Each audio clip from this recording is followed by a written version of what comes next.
I am Sana Nufu with How to Transform Spiritual Strength into Physical Power. Thank you for joining me today. Welcome.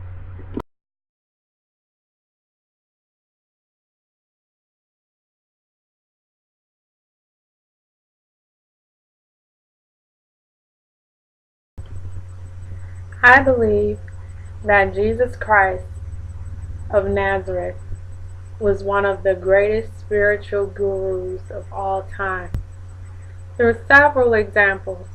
Jesus has given us ample information and wisdom on how to channel in spiritual strength into physical power.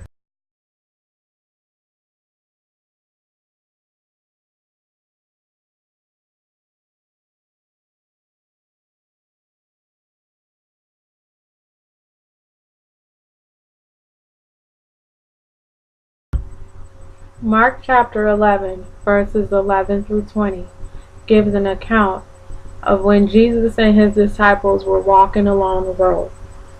During that time, although out of season for figs, Jesus looked to a fig tree to get fruit. When he did not find that fruit, he cursed that tree.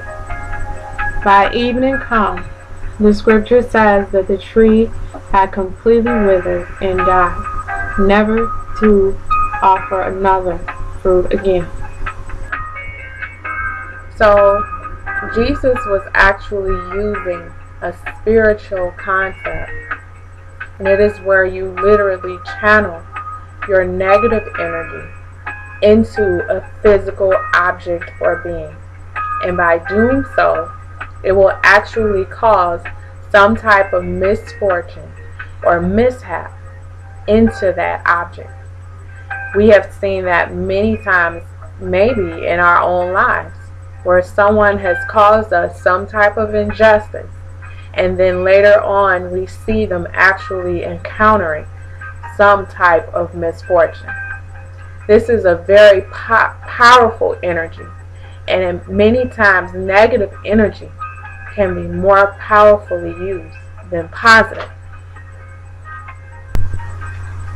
Ask yourself, what was the purpose of Jesus showing them this? Obviously, he knew there were no figs on the tree. It was not fig season. Jesus wanted to express the power that we really have when we become one with our inner selves.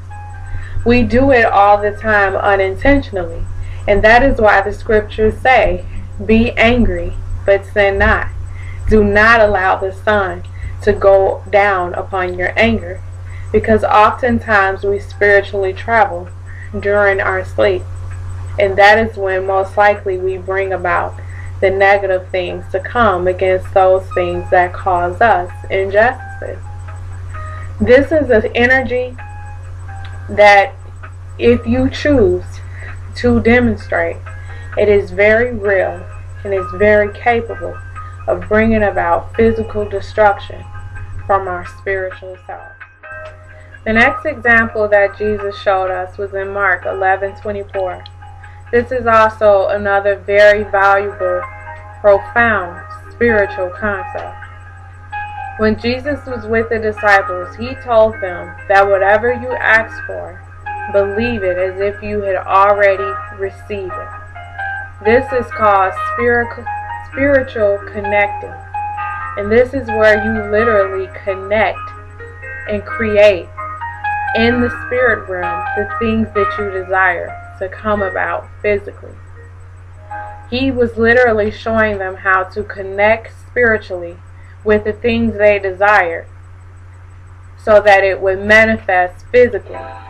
And he did it by helping them to believe, by offering himself, saying, "If you ask in my name, it will come about."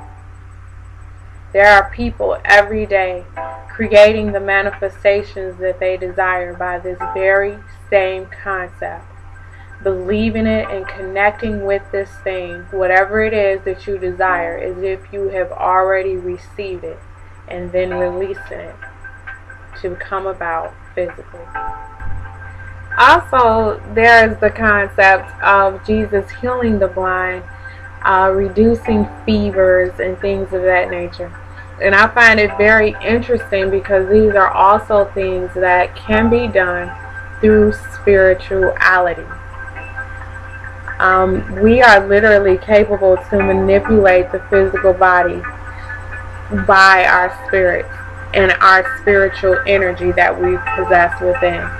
And this goes all the way down from resisting cold viruses or flu viruses or refusing to get sick, any type of disease or things of that nature. You can literally refuse it by your spiritual body and your spiritual form.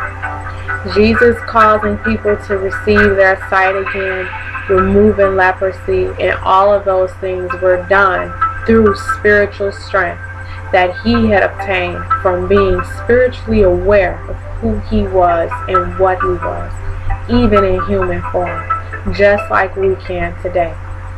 And that is why not only will God's children be doing miracles, but also people all over the world, because they will tap in to that energy that we all possess inside to literally manipulate our physical bodies and ultimately heal it. In the Bible, it speaks about an angry mob that attempted to rush Jesus off a cliff because they got so enraged at what he was saying.